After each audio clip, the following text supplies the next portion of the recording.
In a world with entirely too many shows about cars, this is another pointless automotive podcast.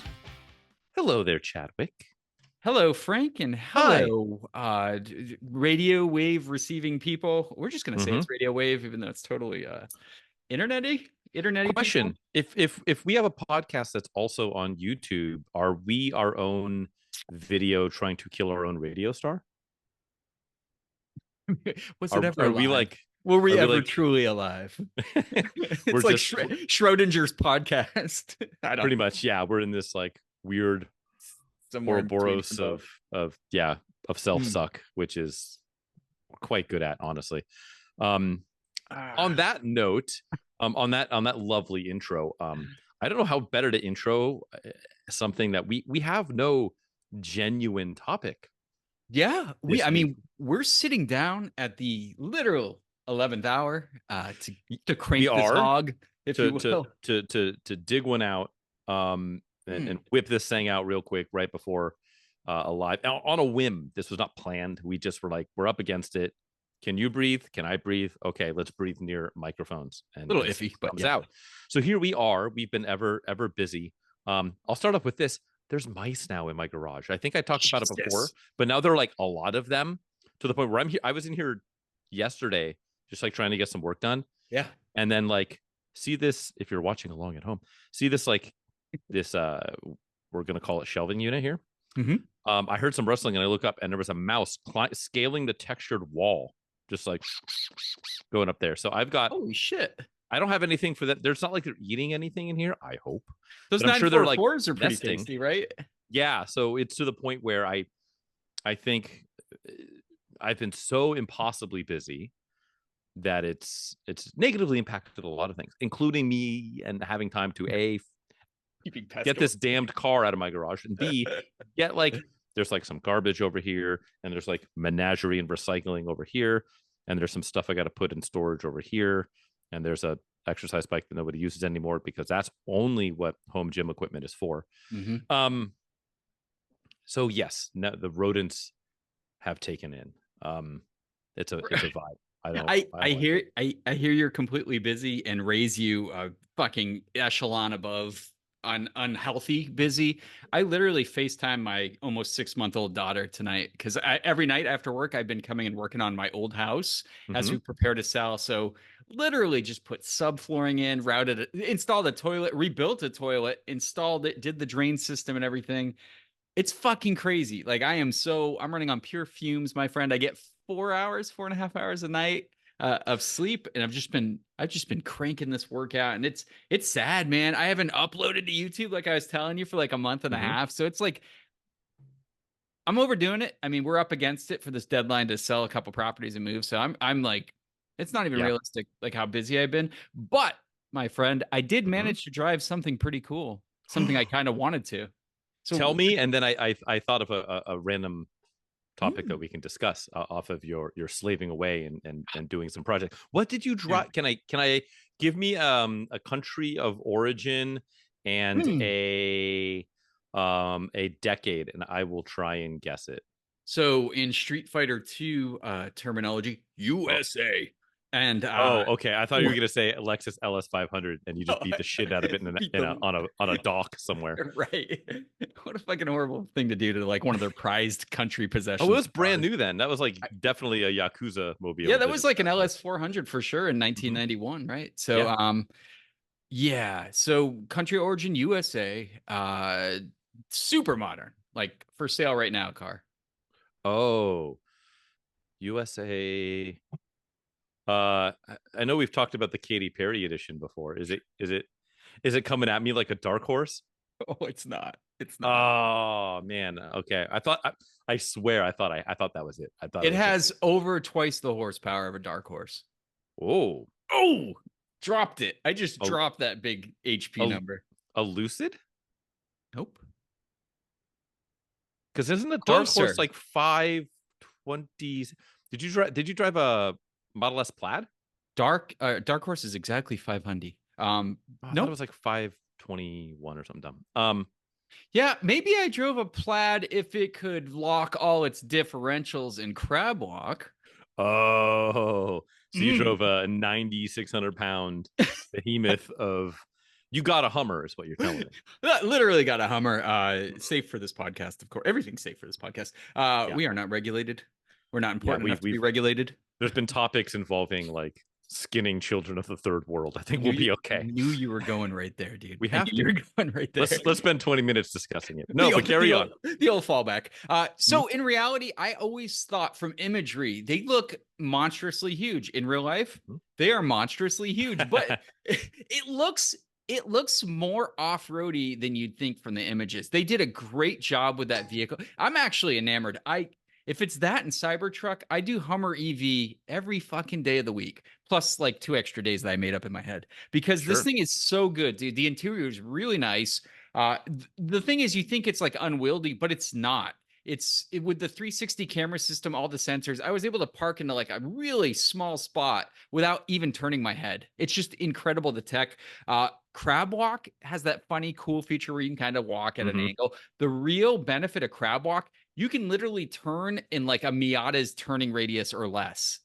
Unbelievable for a vehicle that weighs that much. Also, unbelievable for overcoming the law of physics. 3.30 to 60. It's just, On it's irresponsible. It makes you sick. It makes you sick, and you might have run over like 5 pre-I on That's that. what I'm saying. Like, 60 imagine bucks. just like accidentally T-boning a school bus full of orphans. Bro, Like, the air suspension it's just is like, irresponsibly for that fast and that. It's an actual scud. it's fucking wild. And the air suspension, like the diameter of the air suspension's like this. It's so beefy. So you can raise that thing up. You can lock center, front, rear diffs. It's completely off-road capable. Like, and Sure. it's actually built for it, right? Yeah. What a fucking interesting truck. What an interesting vehicle altogether. Well, that's like the thing. Like, what can you get like a gently used one now for? Like an early one. so Can you get one for like 70, 80s? Can you get one? No, I don't think so. I don't think so Not that yet. low? Here's the thing, though. They're not selling. Like, They're I've got a not. dealership insider that said they're not Yeah. pushing anything off those lots. And they have the pickup version, which I think is kind of cool, too. Mhm. If you need that open bed Was yours the functionality. SUV one? Yeah, the SUV one for sure. Which is kind of surprising. Like the size, you'd like, well, why didn't they factor in a third row or anything? When you see the amount of space the batteries take up, like the trunk level, like the floor level is incredibly high. That's the kind of first thing that gives away that there's, you know, 1,000 pounds of fucking battery in the trunk. But dude, just freaking terrain control, all the things you want. Like this thing's more outfitted than a Rubicon for off-roading. And it's just to know you have that power. And the range, it has like 300 and something miles, like 320 miles. It can fully charge in 2 hours with a fast Well, it's charge. because the battery weighs as much as like an A1 chassis Golf. Like, Right, exactly. But it can fast charge in 2 hours, which is fucking insane. It's just, God, I just imagine like you get that thing home and you have like you have the level 3 fast charger installed at your house by, I don't know, Zeus himself or whatever. And you plug it in, you go to bed, and I just imagine you're like trying to drift off the bed. You're like, what is that like really like low, like 10 hertz, just like vibrating sound? And that's like the sound of this, the amount of power that thing pulls through the grid in your house. all the neighborhood street lights like dim down when you plug it in. And just It's like your walls are just slightly wiggling at this like super low like resonance. Yeah. dude, but yeah, honestly, I've been wanting to drive one, and like it delivered more than I thought it would. It's actually super comfortable. The interior is pretty nice. I don't know if you sat in one yet. It's Mm-mm. you know, it's definitely catered to the off-road crowd. You know how like the H2 kind of did some like chromy weird accent stuff that was whatever. I still love the H2. Don't get me wrong. But GMT 800, baby. yeah, What a chassis. solid, right? But this is very off-road capable, but your use case has to be your off-road has to be, you know, within that mileage range, because the idea of stopping and charging up every 300 miles it'd be kind of rough if you're going on like a couple states away. But if your use cases for that, like it's within that range, hell yeah, man. I would pull like a diesel generator to charge into like a solar panel array and go out and have some goddamn fun. I just imagine it.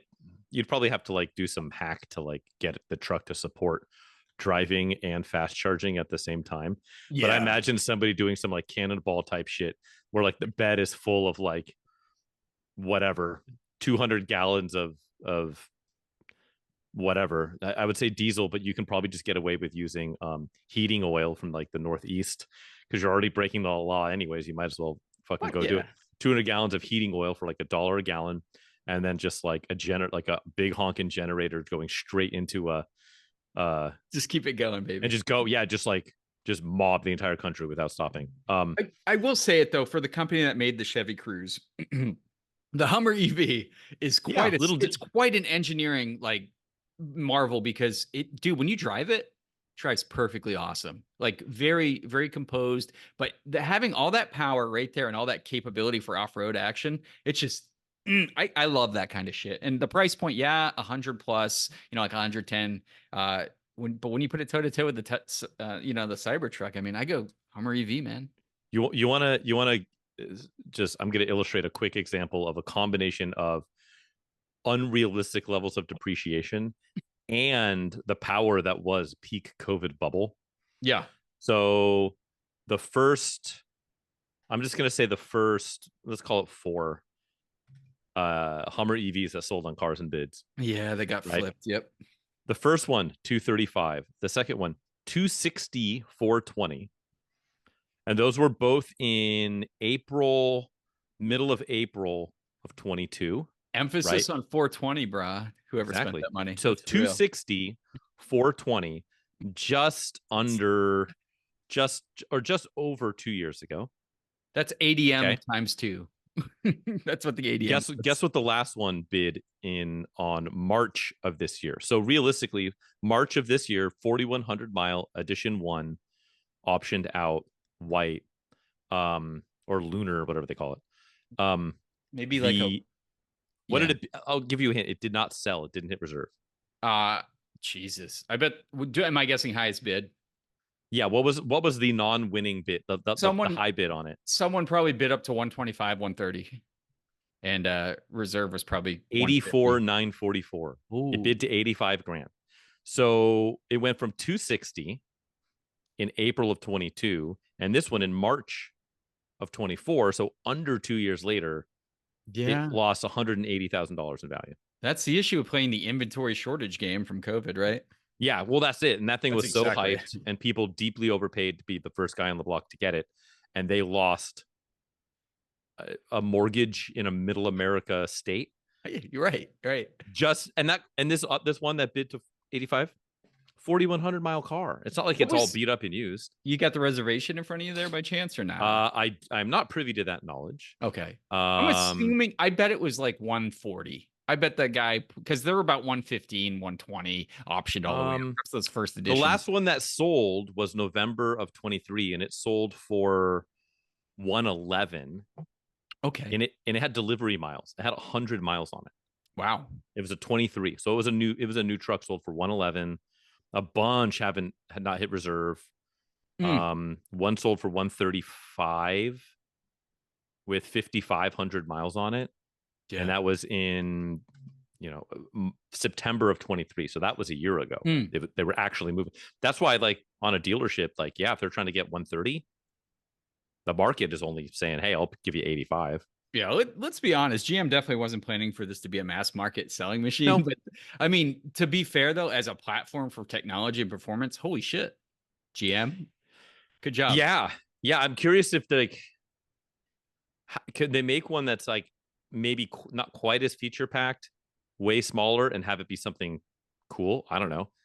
Make a street performance 2-door and call it like the Cyclone or the Typhoon. How about the Chevy Love? That could be dope. Chevy Love electric sport truck. Light utility vehicle. Hell yeah. That would be. We know what you are, a Suzu pup. But anyway. So let's go. Yeah, good little pup. I'm gonna go back to I teased earlier. It was a bad tease because it just said I had a thought, which I get those occasionally.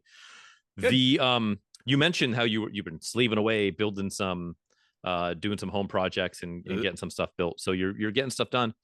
Invariably, I'm sure you're probably you're busting out your first gen Microsoft Zune and listening to some podcasts that you downloaded to it. Of course.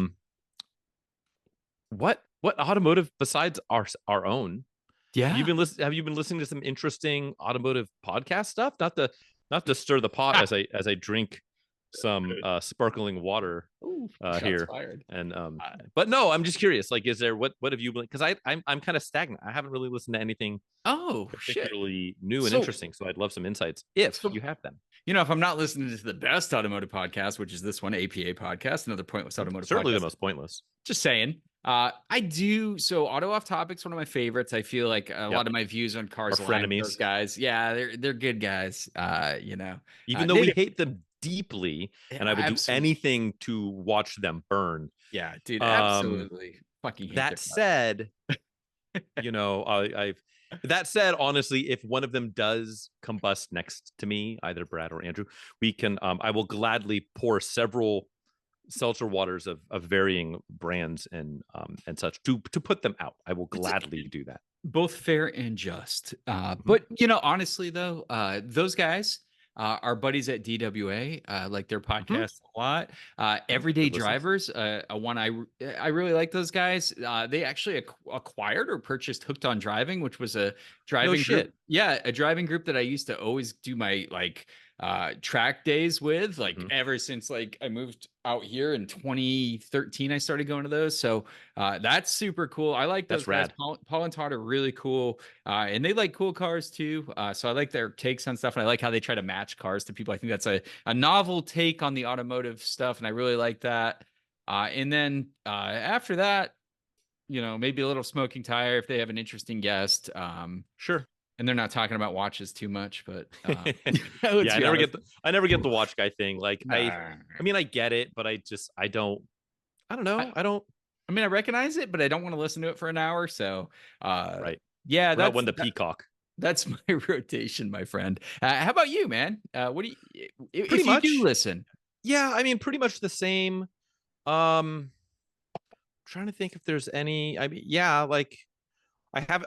To be fair, I mean, I haven't really listened to too much. I've listened to a bit of my employer's podcast purely for job security. you had to say and that. so I get cornered. This car pod, and so that way, if I get cornered, cornholed or cornered? one perhaps begets the other if I don't answer correctly, right? So if Sure. I get cornered by like Doug or Filippo or Kenan and in a dark alleyway, perhaps at Car Week, I don't know. I will be down there the whole week.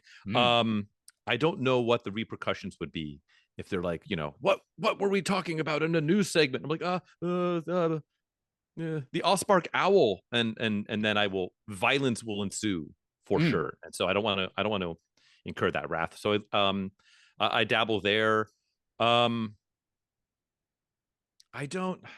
This is what I mean. Like I would really enjoy kind of getting some other stuff. I've been trying to like listen to things that aren't purely car related a little bit. Okay. Behind the Bastards is a good one. It's just they talk about history's terrible people, and that can be quite fun sometimes. And so I get to learn about monsters and in a lighthearted way, which is good. Yeah. But yeah, no, I need something new. I have listened to a little bit, but very little actually, of the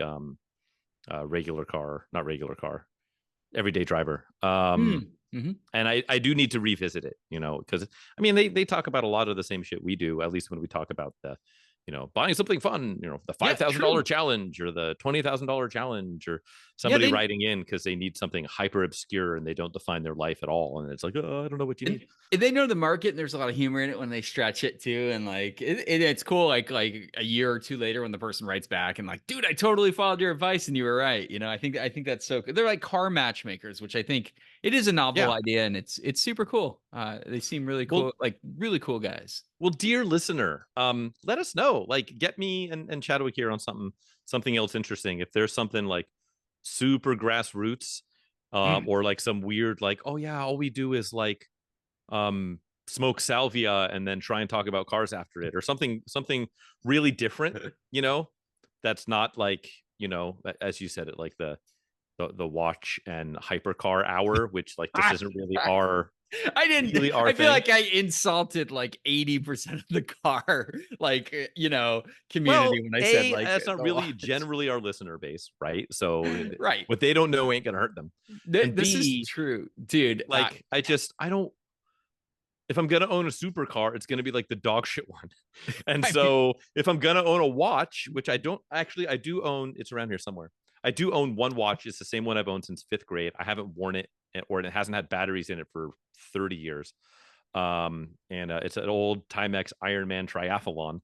dude, I've got one of those. I've got a bunch Yeah, of it's got shitty the watches Indiglo kicking around. back. Okay, now And we're so talking. We've become we're talking what we watches. hated. We're What talking we hated. watches. Can I So, yeah. pivot off of your idea, which is wonderful, Pivot. so you guys can learn about our automotive podcast likes and Ooh. interest. How about automotive YouTube, Frank? What do you partake in when you're watching the tubes of you, not you porn or not red tube, but YouTube, car related? Consider the hilariously named, although I've never been to the site, though I should, but just the name cracks me up. Have you heard of UJizz? That's a website. Just putting that out there. And the funny thing is, you led with, I don't know anything about it. I've never been there. Have you heard of UJizz? No, I don't, like, simply because I feel like I will be let down because it won't be like goofy and campy, because I feel like the name is goofy and campy and I don't want to be disappointed. I just enjoy the knowledge that is there's a website called UJizz. I enjoy jizzing. So yeah, so I like the general theme. And like I always think it's one of those weird things where it's just like the website is saying you jizz. So the website is basically saying that I'm going to jizz. But if I'm saying the word you jizz, am I implying that the person I'm talking to is going to jizz? It's very, I don't know. It's like paying it forward. Anytime you say it, they're gonna jizz. That's right. We're through the jizzing glass here, and I don't know what to make of it. Probably semen. Probably semen. Yeah, exactly. I can't, despite my best efforts, I am still trying to get a vasectomy invited away. Apparently that's like a weight lift for a thing. Until then, I'm still gonna be making it against my best efforts. I go for chemical exposure. It's natural sperm reduction. But yeah, that's the best way to recycle oil, is you just like soak the boys in it for like an hour and a half a night. No, you just dunk them. Especially if you get the oil like straight. You ever do an oil change on a hot car and you're like scalding your hands a little bit? But that's the only way I do it. Yeah. That. But then you just immediately, like, it goes into the catch pan. You immediately slide it out from under the car and just like drop down and just squat over it. And that's how you do that. The true DIY, extremely cancer causing. Dude, the older I get, the less I have to squat. So it's just true. Super Gravity fun. is undefeated. It's how it's the 2-0. hell did we? No, YouTube. so I was talking YouTube. Automotive YouTube that you watch. Yes. Oh man. Besides this podcast, of course, and our own YouTube stuff. Of course, yeah. That's all I do. Is speaking of UJizz. Yeah, all I do is I watch ourselves on YouTube. I don't get a ton. You know what's funny? Here's a podcast that I actually genuinely enjoy, but I kind of only have it on. Are we back to podcasting? Well, no, but I only actually mostly imbibe it via YouTube.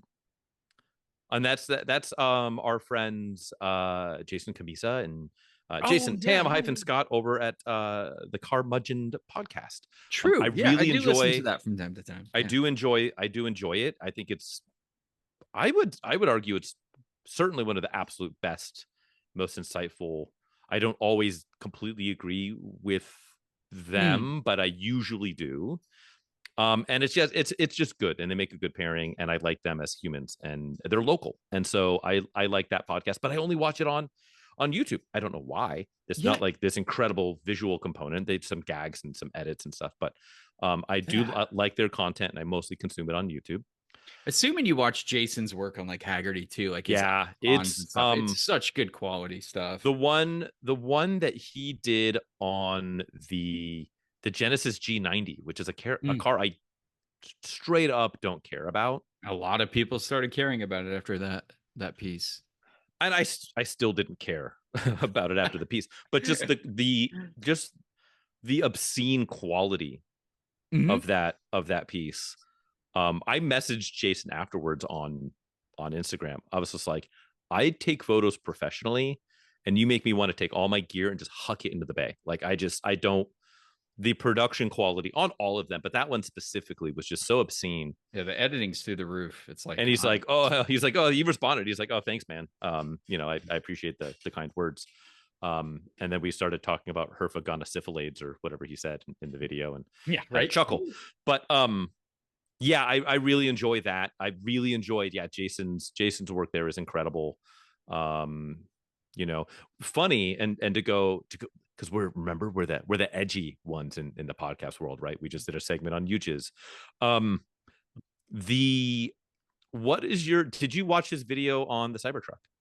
Yeah, of course.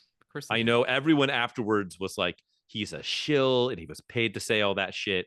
Yeah. What's your take there now that the dust has settled and we're pretty far removed from it? Do you not to say like he was on the take. I don't believe that, but I'm just curious what you saw the content. What was your thought afterwards, and what was your thought to people's reaction afterwards? So I think it's like anybody that says they like something that's kind of controversial, right? You're obviously inside, you're getting paid off. I don't think that's true. It's kind of like, Jesus, I just did it for the Hummer EV and I could give two shits about GM's like whatever the fuck they do. I just thought it was an impressive vehicle. I think Jason's take was coming from a general, like, I'm impressed with this engineering marvel. And it is impressive, right? Like the performance is through the roof. We thought it was all vaporware until they actually fucking it actually exists. Printed one in the Earth realm.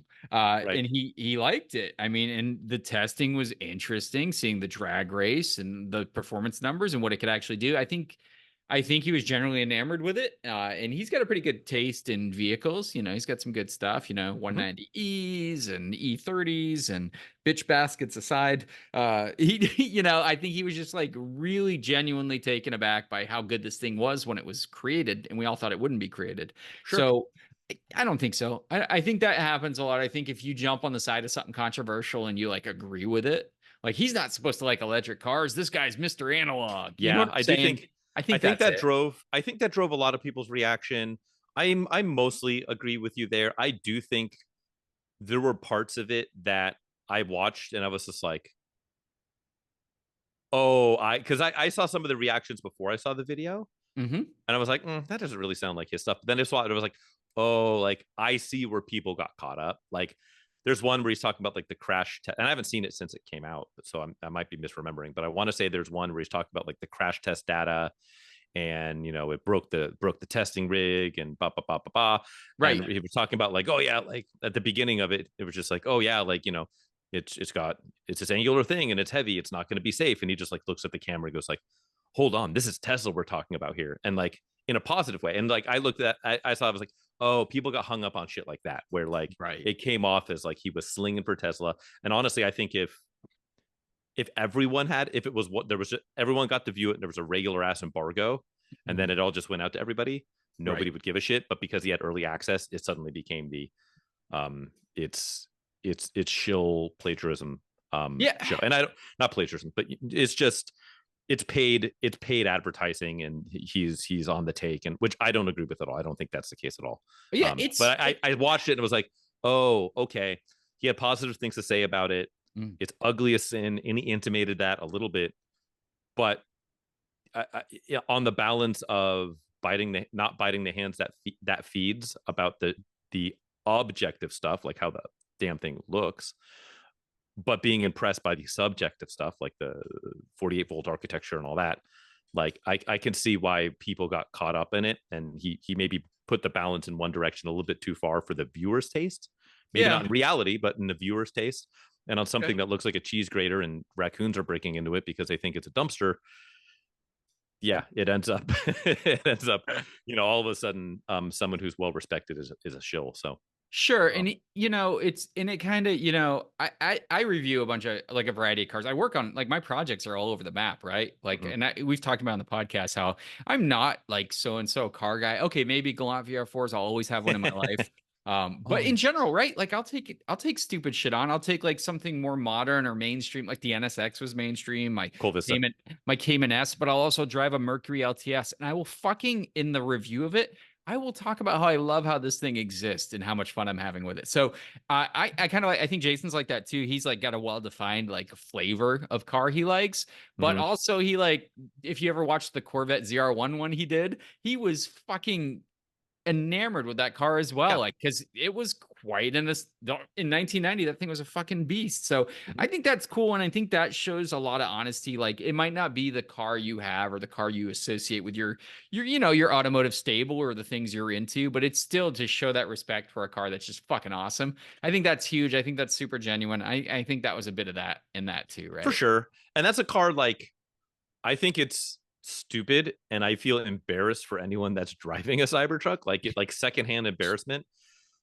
That said, I'm glad something like it, even if I deeply disagree with it and I don't like it, I'm glad something like it exists. Right. Like, I'm glad there's manufacturers that are still willing to take chances, even if I think they're dumb chances. Right. Like the guy that won the BME Paint Olympics in the final round took chances. And I don't know if he won or not. If he didn't, it's a travesty. Google that if you hate yourself, the BME Paint Olympics. Don't do it. But yeah, like, that guy took a risk, and I think it was a dumb risk.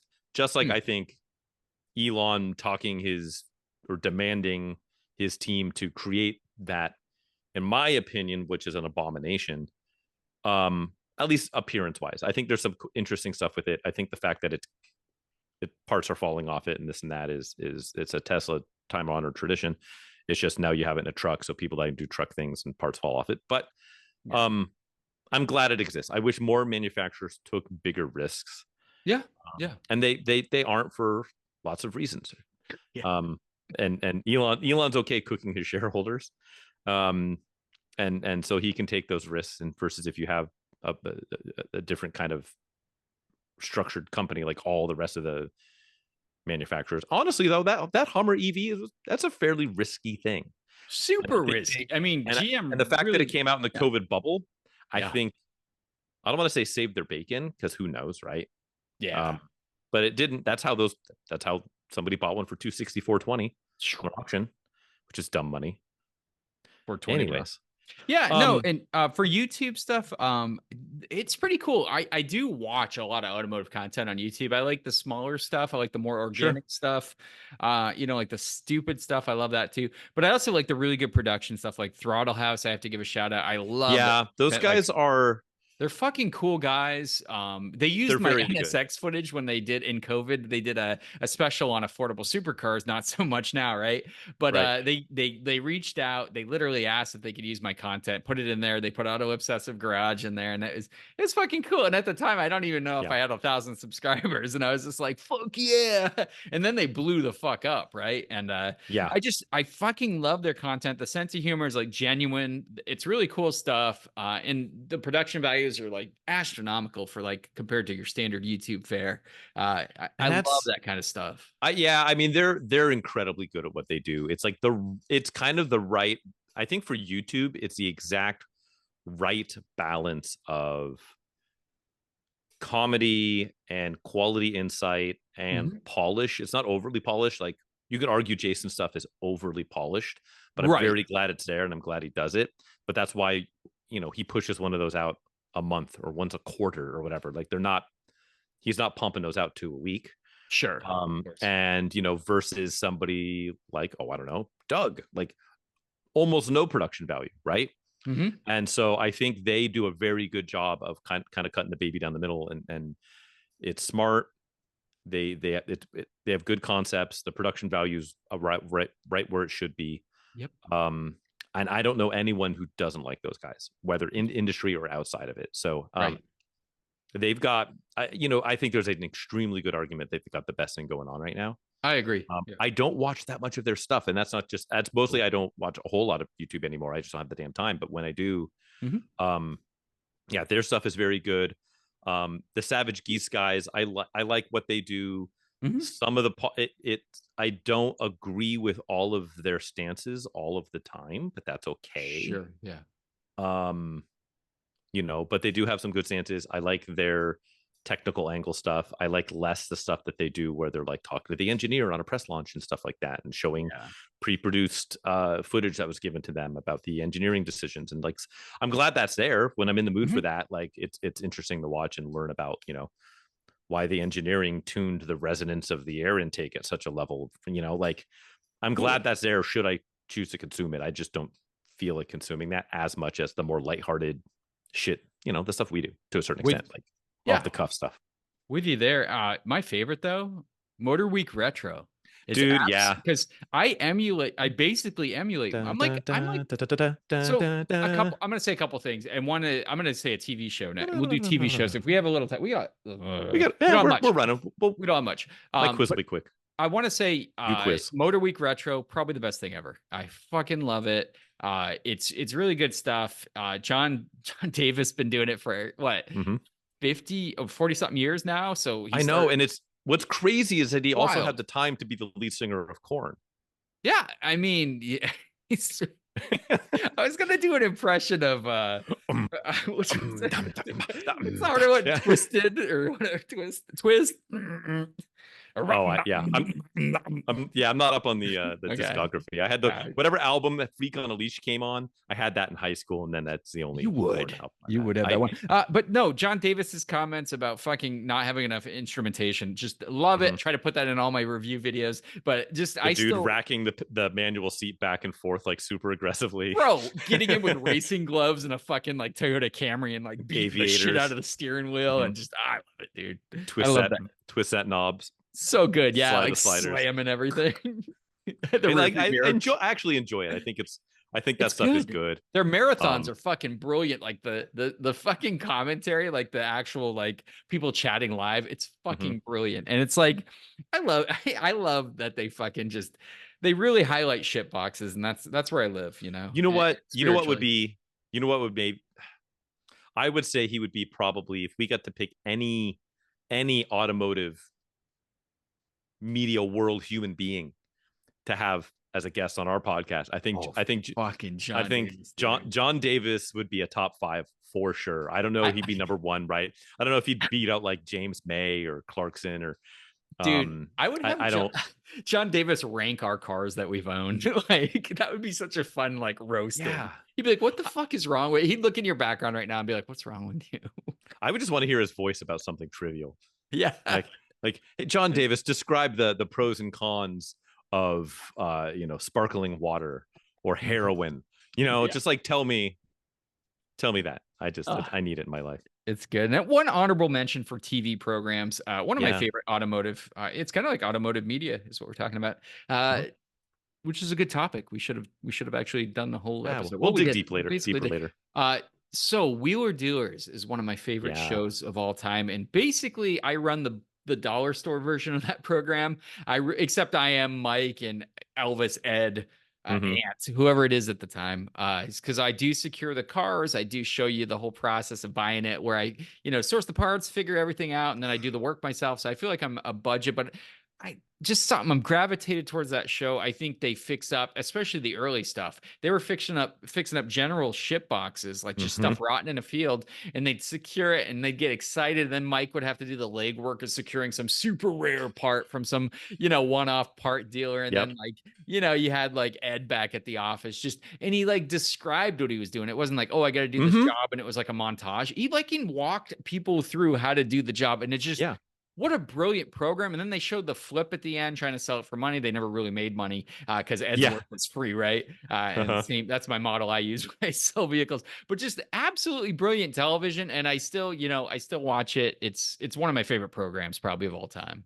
Yeah, 100%. It's good. I remember, I forgot, was it on BBC America or something first? I don't remember how we first got it.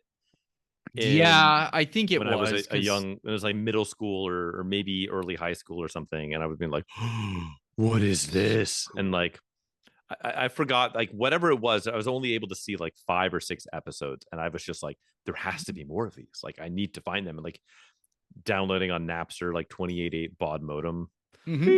Somebody calls to the house and it crashes, and I got to start over. Yeah, it was like that in Top Gear. Don't pick up the phone. Download that shit. Yeah. So, anyways, we will have to do a deeper dive on that at some point because that's fun. We can talk Ed China and Jonathan Davis. Where's Ed? Wearing his Adidas. Yeah. Let's do it. Let's do a little game. Let's do our game. Today's quiz show is brought to you by ujiz.com. No, it's not. We officially can't say that. Until then, it's you quiz, and I will be quizzing you Chadwick today. So did you just let me come up pull with a up. name? I think you did. No, I mentioned it. I mentioned the U quiz. Yeah, we should. Yeah. I think we did. It's what it's going to be now. The U quiz. Okay, let me pull up an ad while you. Where'd it go? While you describe it, and I flounder here looking for where that ad went. As Frank searches for his elusive ad, this is our automotive print ad quiz game show. What we do is we find an ad, an actual printed advertisement for a vehicle, a motor vehicle, preferably from the 80s, 90s, early 2000s are fair game. Frank's going to read the ad, omitting anything that gives the car away. I have 3 guesses to stumble my way into what the hell he's talking about. We try to do make and model, obviously. We can get year, special trims, bonus points. Every time I fail, Frank will give me a hint. But who knows? Who knows if I'm going to make it today, guys? We never know. But that's the excitement. We'll see. Play along at home. We would love to hear your input and hear your guesses. And I hope you guys get it. And I hope I get it too. Frank, let's roll that beautiful bean footage. All righty. Today is a 1-page ad. The vehicle in question is our favorite, like slightly canted at like a 12-degree angle, front 3/4 image. Headlights are on, wheel is turning. It is red in color. At the top, there is an illustration of the engine. Then just to the down and to the right on the other side of the page is the logo of the manufacturer. It then says, even when it doesn't race, it gets there fast. Frankly, the blank does everything a world-class sports car should do. It simply does it with 4 doors. Its well-known aluminum V6 muscles up to 183 horsepower at 5,800 RPM. And with a test track top speed of 135 miles per hour, the blank 3-liter leaves Saabs, Audis, and BMW 3 Series scrambling in the dust. The blank is, in fact, the heart-stirring sum of its super tech components. It utilizes electronic fuel injection, ABS brakes, asterisk, and the remarkable DD-on rear suspension that helps to keep the driving wheels perpendicular to the road, maximizing traction. In addition, the blank is now available with an automatic transmission. Blank's ultimate commitment to high quality performance is backed by a 3-year, 36,000-mile limited warranty and a 6-year, 60,000-mile anti-corrosion limited warranty against perforation. The blank is priced from $17,200 for the blank gold 5-speed to $21,200 for the blank 3-liter. For the blank dealer nearest you, call 1-800-447-4700. Driven to be different. You get the tagline from the manufacturer on this one. 10 minutes on the clock. Mm-hmm. This is tricky. Sedan, 183 horsepower V6. Mm-hmm. Didn't say 5,800. Did not say which wheels were driven. I don't think I picked up on that. It did not. Okay. So but it did say the remarkable DD-on rear suspension that keeps the driving wheel perpendicular to the road. So it could be rear-wheel drive or for all-wheel drive. We won't rule that out just yet. But it did compare itself to Saab, which was interesting, and BMW. So those are front-wheel drive and rear-wheel drive, respectively. So we're talking probably a rear-wheel drive car here. Jetronic, as you guys know, I understand where that comes from. That's definitely European in nature. Boy, though, this is interesting. Driven to be different was the tagline. Driven to be different. Dare to be stupid, as Weird Al said. Dude, this is tough. V6, huh? 183 ponies. This sounds like something from the mid to late 80s. That's a lot of horsepower for a V6 during that time, for sure. I mean, GM in the early 2000s was making like 165 with their much larger V6s, probably. Right. Not really a benchmark for anything. Boy, this is tough. I will say this. I think I think the thing about the wheels, there's option. I think on this chassis there were options as far as drive is concerned. Oh, okay. Then it doesn't mention it. I don't know if the age of this ad particularly. I had to go confirm real quick because it made me think the way that this ad was written.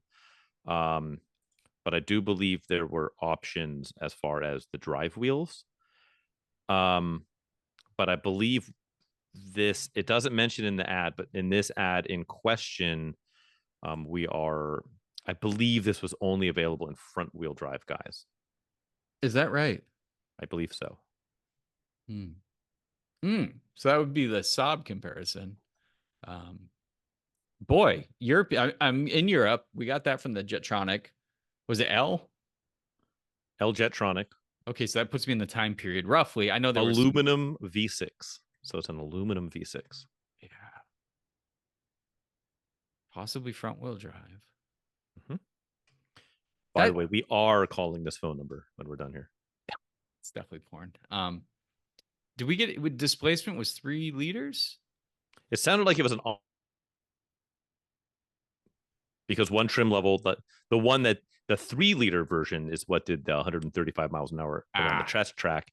The gold 5-speed trim level was the base price, and then the 3.0 liter trim level was the 21,200. So the premium's the 3-liter all aluminum V6. Yeah. Dude, this is tricky. 183 from Europe. Front wheel drive. Front wheel drive makes me think. And they wouldn't have said Saab. I mean, it could be Volvo, but front wheel drive, not really Volvo's thing, right? So, unless it's, nope, not this period. Definitely not BMW because they took a shot at BMW. Mercedes, nothing front wheel drive for Mercedes at this period. Volkswagen, maybe, but nothing 3-liter. Maybe Audi. We talked about V6 Audi A4s the other day, and it was like they didn't come up with that 3-liter until like 2000. So they said the blank 3-liter leaves Saabs, Audis, and BMW 3 Series scrambling in the dust. Boy, dude. Boy, George. This is tough. This is tough, man. You got an initial guess? You are nearly 5 minutes in. Good Lord. This is tricky. So nothing's coming to mind. I don't want to say Mercedes because I can't even name a front wheel drive Mercedes from this period.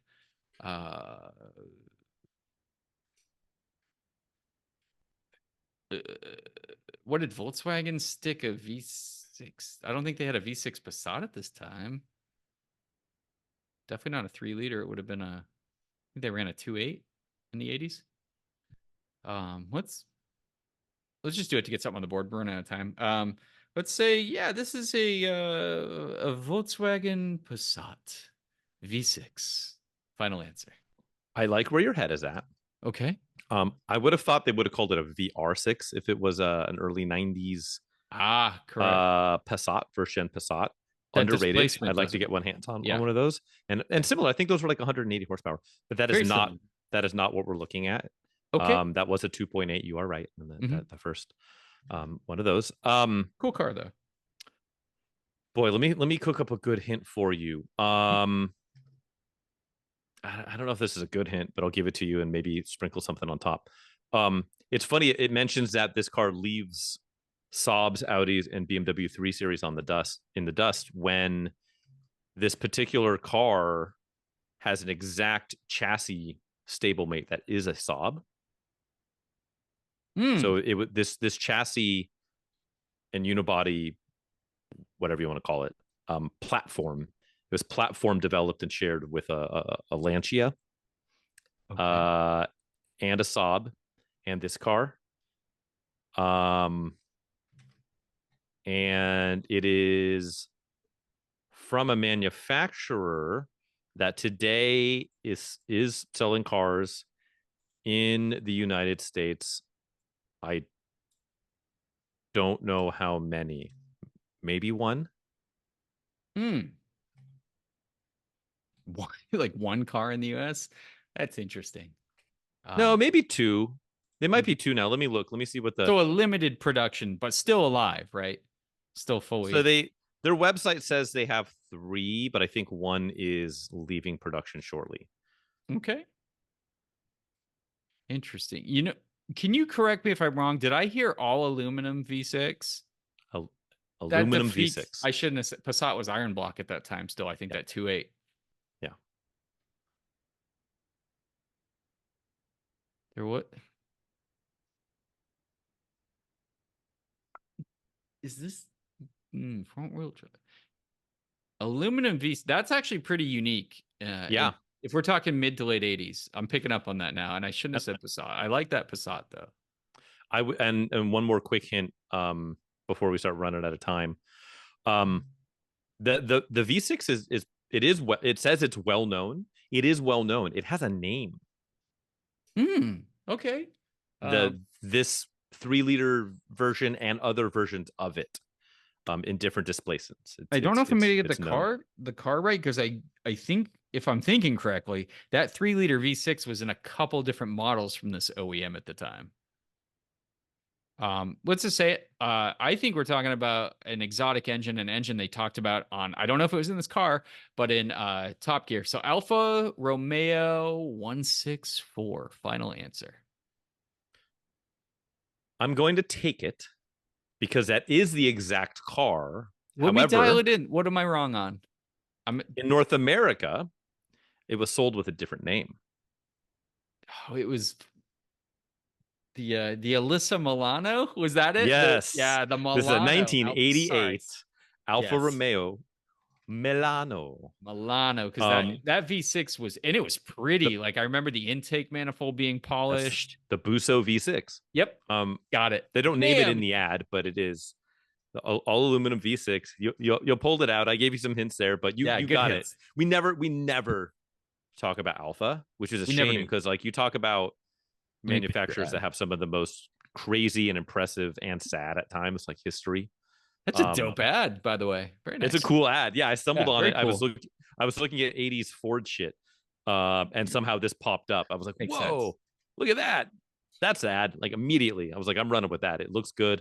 It's a car I know we never talk about.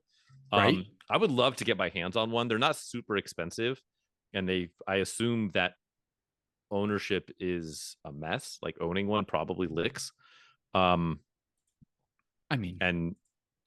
yeah, I don't know. But yeah, Alfa Romeo's current lineup is a thing.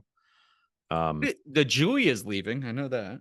Yeah, though, that's what they showed. They show the Tonale, the Stelvio, so two SUVs, and then the Giulia. But that's about to be that's like going away. So SUV party. But yeah, also stable that platform shared with the Saab 9000. That's right. So the Saab 9000 is right. Same platform. So it's funny that like this thing fucks up Saabs, and it is co-developed as a Saab.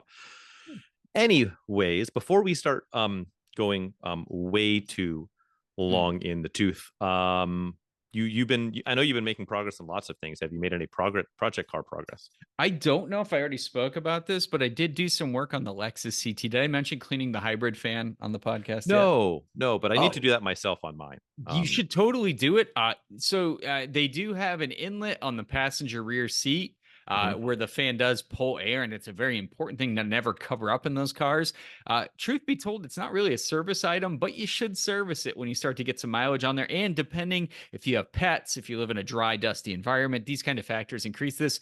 So I'll tell you, Frank, personally, the work is getting it uncovered. It is buried by a bunch of bullshit. So you got to pull all the back stuff off. There's a whole bunch of like storage stuff. The battery, it has to be disconnected, of course, first. And then you rummage around. You have to pull the back seat out. It's wild. And that's just to access one bolt. It's the stupidest design. But it's not a joke. You'll see when you get in there. But there's a little fan that pulls air into the hybrid battery, which is very essential. And mine was completely covered in like that thick dust, when you get on that nasty like room fan that you had in college that you never cleaned, and it was just gnarly. That's what it was. So to clean it, I didn't use any chemicals. I'm not a fan of spraying like any kind of chemicals in electronics. I just used basically Q-tips and like detail brushes, and got in there and made a day out of it, got all that extra off. Because what happens, I think the fan can get plugged up. I guess the fins can get weighted because of the dust, and it just loses efficiency. And you'll hear it a little louder than usual. If you ever hear that noise coming over your right shoulder when you're driving, it's probably that. Yep. Worth a look. Some of them have a little foam kind of filter like stretch thing that covers that vent inside. Mine Mm-hmm. didn't, and I've seen online that multiple people don't have that. I don't know if it's been. I Just gets doubt like people. sucked in and shredded, or Yeah, I thought so. I didn't find mine on that tract. That would be probably worst case scenario. But I think in general, I don't think they all came with them for some reason. I don't know what's the story there, or if it's been serviced, or for some reason that was taken apart at one time.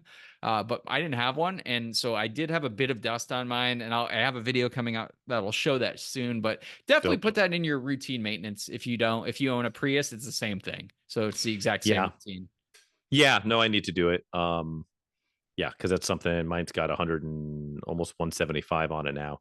Yeah, So, and who knows if it's been done? I know it's been dealer service, but as you said, it's not like in the book as not a maintenance service item. Yeah. Yep. You'll find some stuff in there for sure. Set a few hours aside because it really is just like taking shit apart. And some of the bolts Yep. are annoying. It's annoying popping the seat out just to access a couple. So you'll see what I'm talking about when you get in there. It's more complicated than it needs to be. But you, man, any Yes. wrench turning real quick? Yes, and I'm gonna leave us on a little bit of a cliffhanger. But so good news and bad news. The good news is the Supra, it's sold. It's gone. Well, sort of. So sold 15,000, which was more money than I was anticipating. I think we talked about it before. I was thinking it would do between 10 and 12. And it popped for 15, which is great. It's 12, 13 all day. That was a nice example. If anything, if we were going to take the Galant result and the Supra result and flip flop them, I think that would have been the more reasonable result, right? But it's like you never know with an auction. It's always a little bit of a gamble. Yeah. If you play your cards right, you're not going to get your lunch money stolen, right? Like I think that was a probably market appropriate good buy on the Galant. Yeah, a little low. Like that's what I mean. It was like it was a good buy. Yeah, right? yeah. I didn't get fleeced. No. That kid bought it, drove it 25 hours straight, got home. It was perfect. Good car. He's like, yeah, we just listened to music. Air conditioning was cold. Like it worked. That was not the case with the Supra. So here's the cliffhanger I'm going to leave it on. This is a, as they say for like people that have like ongoing investigations, right? And they're like, I'm not commenting on that. That's an ongoing investigation. This is still, the dust is a little bit settling. Okay. But I what I'm going to say is it sounds like the deal will not end up going through. And it's a combination of let's say a not seasoned and super old car savvy buyer, coupled with a car having some 40-year-old car things go on with it. Yeah. How you don't expect at just like the absolute worst possible moments, because it had a couple of moments that included it getting limped back to the house and the buyer flying home on a plane. So all of that has been resolved for seriously dollars worth of parts. And so I have been turning wrenches, but as the dust is still settling and I want to be a tick bit cagey, because I want to not accidentally put the poor kid who got out over his skis a little bit and ended up in a situation that he couldn't manage in a bad light, because he had all the best intentions, and that's not what I'm trying to do. It's a really good, seems to be anyway, as best I could tell, a very good human being. But if you had been the buyer of this car, you would have gotten it home. And also, if you couldn't have gotten it home, when I had the resolution and it was immediately resolved, you would have been like, oh, tight, okay. Like I would have just fixed it, but yeah, that's me, right? Right. So so resolved it. It all boils down to, I will have more to report on later. But I might be still needing someone to purchase my poor Supra. So that result it's an honest result. The car got the money. It was plenty of interest. Yeah, lots of interest. It had like 16,000 views at the end of the auction, which is a lot. Wow. And it's the power of an interesting car with some good photos. Yeah. On a platform that, like, people will, if they see that, they click on it, and some of those people will bid. Not all of them, right? Yeah. They didn't really show up at the end of the Galant, but they did at the end of this auction, and it went on a run, and it was great until it wasn't. So we'll see. It's no fault of anyone other than just the circumstance. And so yeah, I'm not trying to be overly political, but we'll see. I'm going to leave that on a cliffhanger. I did turn some wrenches on that car. Nice. Still runs like a peach.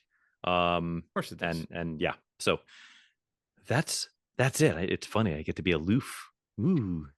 He's a mystery. But I'm teasing it, baby. Let's shut it down. We ran a little lock it long. up. I'm running on fucking pure fumes of the fecal variety. But guys, thanks again. I can see your bathroom doors open in the background. It's airing out. Yeah, there's some very hazardous materials deposited there. But honestly, thanks for spending your time. You could listen to the other actually well executed podcasts we talked about earlier, but you choose to hang out with us, and we appreciate it. We're kindred spirits. We know you're picking up what we're throwing down. And thanks for listening along. Feel free to review and rate the show. We do appreciate any of that feedback. Check us out on YouTube, APA Podcast, another Pointless Automotive Podcast on there as well. Yes. Subscribe free again this month. Fuck it. I don't care. Whatever. Yeah. Do what you got to do. It's on the house. And then, Frank, where can the good folks follow your personal endeavors? They don't want to, but if they decide to forgo my guidance, which is also wise, check me out. That's the Photographer's Garage, Splash on YouTube, occasionally on the Instagram, taking pictures of cars and tinkering with them. And that's mostly it. So thank y'alls. By the way, Car Week, it's next week. I'll be down there. Come find me. I'll be driving around in my sandbar sometimes or just pounding the streets. It will be a good time. So come say what's up if you make it down there. Otherwise, I like how Frank totally doesn't kick it back to me when I have to talk about my poor YouTube channel, but that's oh, I thought it was implied. No, what do you got? What do you got going on? No, it's nothing. No, I haven't posted in a month and a half. I actually shouldn't plug it if I haven't posted anything. That's a cardinal sin, right? So if you want to see archived footage from the Auto Obsessive Garage, check it out at that name. Rescues, restorations, reviews. Guys, I promise I'm gonna get my shit together once I get out of this, huge thing going on in my life. But I do owe you guys some content, so check it out. But again, we love you guys. Thanks again for stopping by, and we will catch you on the next one. That's right. And go watch Chadwick's archived the most beautiful of bean footage. And beautiful. It's fantastic. All right. Peace out, guys. Take care. Toodaloo. Bye.